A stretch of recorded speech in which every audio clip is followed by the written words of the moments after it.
In this video, I'm going to show you how you can install the right FxPro trading app on your Android smartphone. If you find this video helpful, please like and subscribe to this channel. Now to do this, you need to go ahead and find your Play Store and then open it. From here, go ahead and just search FxPro, and then this will take us to this FxPro app.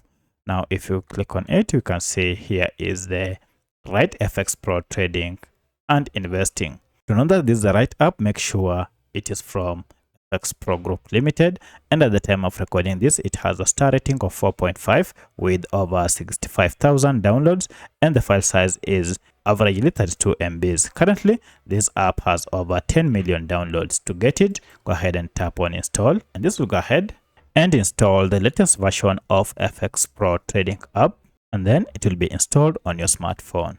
Once it has been installed, you can now proceed and open it from here, or if you go back to your apps, and now you should be able to find it here. You can launch it direct from here, and here is the opening interface. Go ahead and register if you're new, or log in if you already have an account. So that's how you can get the right FxPro account on your Android smartphone.